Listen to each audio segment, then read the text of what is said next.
அனைவரையும் விளிம்பில் என்று சட்டமன்றத்தில் உரையாற்றி தமிழக மக்களுடைய எதிர்காலத்திலே நம்பிக்கையாக இருக்கிற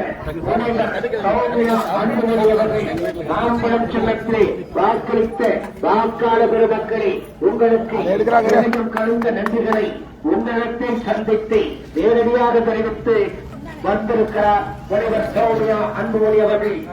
தமிழ்நாட்டில் மதுவும் உருவாக மாநிலம் வேண்டும் என்று எண்ணுகிற முனைவர் சௌமியா அன்புமணி அவர்கள் உங்களிடத்திலே நன்றி தெரிவிக்கிறார்.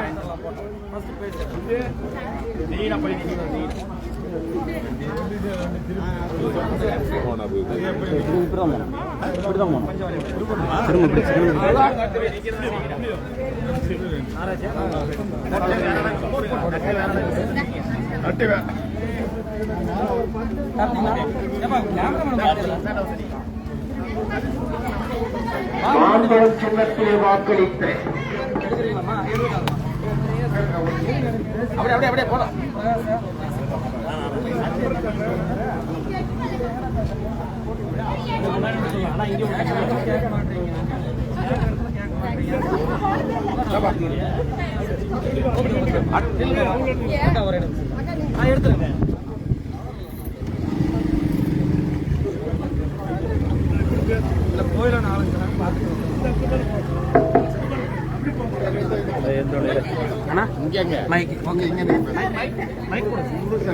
நடந்து முடிந்த சட்டமன்ற தேர்தலிலே தேசிய ஜனநாயக கூட்டணியின் சார்பாக பாட்டாளி மக்கள் கட்சியின் வேட்பாளராக மாம்பழம் சின்னத்திலே போட்டியிட்டு உங்களிடத்தில் கடந்த ஒரு மாதத்துக்கு முன்பாக வாக்கு சேகரிக்க வந்திருந்த நமது வெற்றி வேட்பாளராக அப்பொழுது வந்திருந்தார். இப்பொழுது உங்களுடைய பேர் ஆதரவையும் அன்பையும் பெற்று பொதுவாக்க வாரியான வித்தியாசத்தில் வெற்றி பெற்று தருமபுரி சட்டமன்ற உறுப்பினராக பதவியேற்று தமிழக சட்டமன்றத்தில் தமிழகம் முழுவதும் கவனத்தை ஈர்த்த நமது பெருமைமிகு சட்டமன்ற உறுப்பினர் அக்கா சௌமியா அன்புமணி அவர்கள் இந்த சீப்புதூர் கிராமத்தில் உங்களிடத்திலே நன்றி சொல்லி பேசுவார்கள்.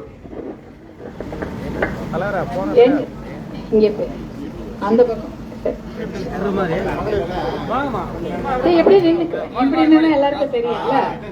சீப்புதூர் பகுதியை சேர்ந்த அனைத்து சகோதர சகோதரிகளுக்கு அன்பான வணக்கம்.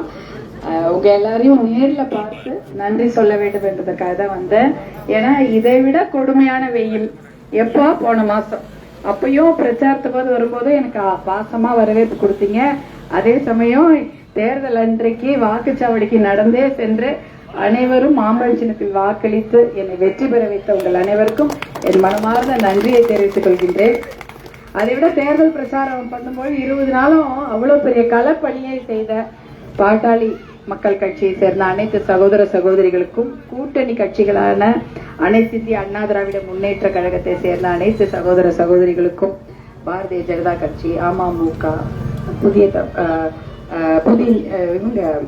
ஐஜேகே இவ எல்லா கட்சிகளும் சேர்ந்து நிறைய உழைச்சாங்க. எல்லாருக்கும் என்னுடைய களப்பணியாளர்கள் அனைவருக்கும் என்னோட மனமார்ந்த நன்றி. குறிப்பாக மகளிர், நீங்க எல்லாம் என் மேல் வைத்த பாசத்துக்கும் அன்புக்கும் என் மனமார்ந்த நன்றியை தெரிவித்துக் கொள்கின்றேன்மா. அதை நம்ம ஊர் பிரச்சனை எனக்கு தெரியும். நான் இங்க வரும்பொழுது நன்றி சொல்வது மட்டுமல்ல, உங்க என்ன பிரச்சனை, பேருந்து பிரச்சனை, சாலை வசதி, தண்ணி பிரச்சனை தானே எப்பயும் தண்ணீர் அந்த தண்ணீர் பிரச்சனைக்காக இங்க தண்ணி பிரச்சனை இல்லையா இருக்கு. தண்ணீர் பிரச்சனைக்கு எல்லாமே நீங்க தயாரா வச்சிருக்கிறீங்க. அதுக்காக நம்ம கேள்விகள்லாம் ரெடி பண்ணியிருக்கிறோம். அதை பற்றி பேசுவோம். நீங்க பேசுறதுக்கு தானே என்ன தேர்ந்தெடுத்து அனுப்பியிருக்கிறீங்க. நீங்க இதெல்லாம் பேசணும். யார் வந்தாலும் இப்ப என்கிட்ட என்ன சொல்றாங்க, நீங்க போய் சட்டமன்றத்துல பேசுங்க அப்படின்றாங்க. எல்லா விஷயத்தையும் நீங்க பேச வேண்டும் அப்படின்றாங்க. அதெல்லாம் கண்டிப்பாக ஒன்றொன்றாக பேசி நம்ம பேசியும் சில பிரச்சனைகளை தீர்த்து கொள்ளலாம். போராட்டம் செய்தும் சில பிரச்சனைகளுக்கு தீர்வு காணலாம். எப்படி செய்ய வேண்டுமோ அதை செய்து நம்ம பிரச்சனைக்கு ஒரு நல்ல தீர்வு காண வேண்டும். தண்ணீர் பிரச்சனைக்கு, வேலை வாய்ப்பு பிரச்சனை, சிப்காட்டை பத்திய ஆய்வுகள்லாம் நாங்க எல்லாருமே ஆரம்பிச்சிட்டோம். எப்படி பண்றது, எப்படி சிப்காட்டை வளர்ச்சி அடைய வைத்து தொழிற்சாலைகளை கொண்டு வருவது, வேலை வாய்ப்பை உருவாக்குவது, அதே சமயம் எல்லா ஊருக்கும் தண்ணி நல்லா வரணும். இதற்காக தான் எங்களுடைய உழைப்பு இருக்கும் என்று கூறிக்கொண்டு, நீங்க எல்லாம் என் மேல் வைத்த பாசத்திற்கும் அன்புக்கும் உங்க ஆதரவுக்கும் என் மனமார்ந்த நன்றி மீண்டும் ஒரு முறை தெரிவித்துக் கொள்கின்றேன். நன்றி, வணக்கம்மா.